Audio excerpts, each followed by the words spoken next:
Welcome to Dere's Accountancy. Hello students, welcome two days accountancy. My name is Rohit और आज से हम लोग कैश फ्लो स्टेटमेंट स्टार्ट करने जा रहे हैं स्टूडेंट्स। तो आइए देखते हैं। बेसिकली ये डीके गोयल का क्वेश्चन नंबर 9 है स्टूडेंट्स।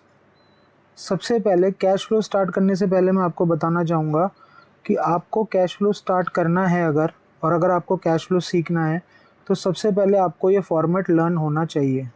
तो आपको फॉर्मेट लर्न करना है सबसे पहले। जब आप फॉर्मेट लर्न कर पाओगे तो आपको इजीली समझ में आने लगेगा कि कोई चीज़, कोई ट्रांजैक्शन क्यों ऐड हो रही है और क्यों लेस हो रही है। राइट स्टूडेंट्स, तो आइए स्टार्ट करते हैं। सबसे पहले हमको क्वेश्चन के अंदर प्रॉफिट एंड लॉस का बैलेंस दे रखा है। राइट, ट्रेड रिसीवेबल दे रखा है, ये हमको पता है कि हमारी करंट एसेट होता है। प्रोविज़न फॉर डेप्रिसिएशन जो है वो नॉन कैश और नॉन ऑपरेटिंग आइटम के अंदर आएगा, नॉन ऑपरेटिंग एक्सपेंसेस के अंदर। करंट लायबिलिटी, आउटस्टैंडिंग रेंट हमारा करंट लायबिलिटी में आएगा, प्रीपेड इंश्योरेंस हमारा करंट एसेट में आएगा और इन्वेंट्रीज जो है वो हमारी करंट एसेट में आएगी। गुडविल हमारी इनटेंजिबल एसेट है और अगर ये एसेट बढ़ रही होगी, अगर ये बढ़ रही होती है तो ये इन्वेस्टिंग एक्टिविटी में जाती है और अगर ये घट रही होती है तो हम इसको एमोर्टाइजेशन मानते हैं।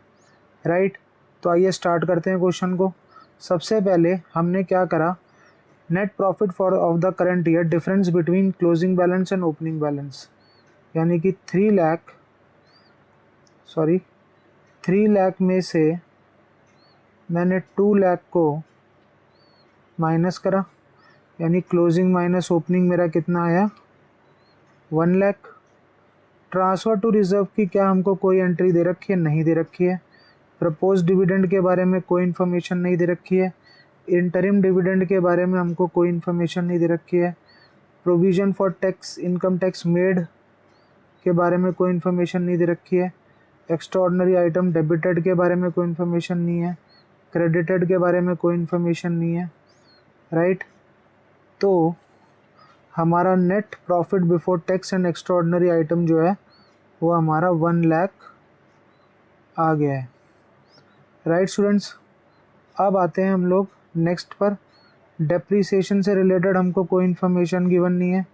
प्रिलिमिनरी एक्सपेंसेस और डिस्काउंट ऑन इशू और डिबेंचर्स रिटर्न ऑफ से रिलेटेड हमको कोई एंट्री नहीं दे रखी है। Goodwill, patent, trademark amortised. Right, अब यहाँ पर आप देख सकते हैं कि हमारी जो गुडविल है वो 2 लाख थी और 2 लाख से कितनी हो गई, 1,60,000। यानी हमारी इनटेंजिबल, इन तीनों, ये हमारी तीनों जो एसेट होती है ये इनटेंजिबल एसेट होती है और अगर इसकी वैल्यू रिड्यूस हुई है तो हम इसको अमोर्टाइज मानेंगे। तो बेसिकली 40,000 से ये रिड्यूस हुई है तो हम लोग 40,000 को क्या कर देंगे, ऐड कर देंगे। Interest paid on short term and long term borrowing की हमको कोई इन्फॉर्मेशन नहीं दे रखी है। स्टूडेंट्स, अब थोड़ा सा मैं क्वेश्चन को इस तरफ शिफ्ट कर देता हूँ ताकि आपको अच्छे से दिखने लगे। Interest paid on bank overdraft से रिलेटेड कोई एंट्री नहीं दे रखी है। Loss on sale of fix asset से कोई रिलेटेड एंट्री नहीं दे रखी। अब यहाँ पर एंट्री है कि increase in provision for doubtful debt. अगर आपने कोई प्रोविज़न बनाया है और वो प्रोविज़न इंक्रीज़ हो रहा है तो हमें उसको क्या करना पड़ेगा, ऐड करना पड़ेगा। अब आप देख सकते हैं कि प्रोविज़न जो है ये 3 लाख है और ये 3,20,000। तो 20,000 से ये क्या हो गया स्टूडेंट्स, ये इंक्रीज़ हो गया। राइट, ये 20,000 से क्या हो गया है, इंक्रीज़ हो गया है। तो मैंने इसको ऐड कर दिया। इससे रिलेटेड हमको कोई इन्फॉर्मेशन गिवन नहीं है, इससे भी रिलेटेड कोई इन्फॉर्मेशन गिवन नहीं है, इससे भी रिलेटेड कोई इन्फॉर्मेशन गिवन नहीं है।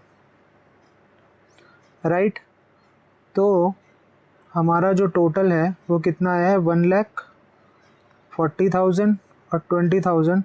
तो operating profit before working capital changes जो है वो हमारा 1,60,000 आ गया। राइट स्टूडेंट्स, अब एक बार फिर से हम लोग क्वेश्चन देख लेते हैं। क्वेश्चन में अब आते हैं कि हमारे पास ट्रेड रिसीवेबल गिवन है। क्या ट्रेड रिसीवेबल इंक्रीज़ हो रहा है? अब क्या देख रहे हैं आप कि ट्रेड रिसीवेबल इंक्रीज़ हो रहा है। अगर ट्रेड रिसीवेबल इंक्रीज़ होगा तो वो क्या होगा, वो माइनस होगा। राइट स्टूडेंट्स, उसके बाद आउटस्टैंडिंग रेंट हमारी करंट लायबिलिटी है, करंट लायबिलिटी बढ़ रही है। अगर करंट लायबिलिटी बढ़ती है या कोई आउटस्टैंडिंग एक्सपेंसेस बढ़ता है तो हम उसको क्या करते हैं, ऐड करते हैं। तो 24,000 ऐड हो गया है। उसके बाद हमारा अगला है प्रीपेड इंश्योरेंस। प्रीपेड एक्सपेंसेस हमारा बढ़ा है या घटा है? अगर घटा है तो हम उसको क्या करेंगे, ऐड करेंगे 2000 से। और इन्वेंट्री हमारी करंट एसेट है, तो इन्वेंट्री अगर हमारी बढ़ी है या घटी है, तो हमने देखा इसको कि ये बढ़ी है, तो इसका मतलब ये क्या होगा, 40,000 माइनस होगा। बाकी से रिलेटेड हमको कोई भी इन्फॉर्मेशन, इनकम टैक्स पेड से रिलेटेड कोई इन्फॉर्मेशन नहीं है, इससे रिलेटेड कोई इन्फॉर्मेशन नहीं है, इससे रिलेटेड कोई इन्फॉर्मेशन नहीं है। तो अगर मैंने 1,60,000 प्लस ये हो गया है 1,86,000, और उसमें 1,86,000 में से अगर मैंने 80,000 माइनस कर दिया तो ये आ गया मेरा 1,06,000। तो मेरा ऑपरेटिंग एक्सपेंसेस नेट कैश और यूज्ड इन ऑपरेटिंग एक्टिविटीज़ जो है वो हमारा 1,60,000 आ गया।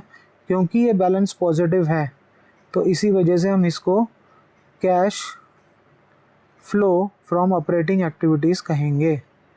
राइट स्टूडेंट्स, आई होप कि आपको ये क्वेश्चन समझ में आया होगा। अब हम मिलेंगे अपने नेक्स्ट वीडियो में। Thank you so much.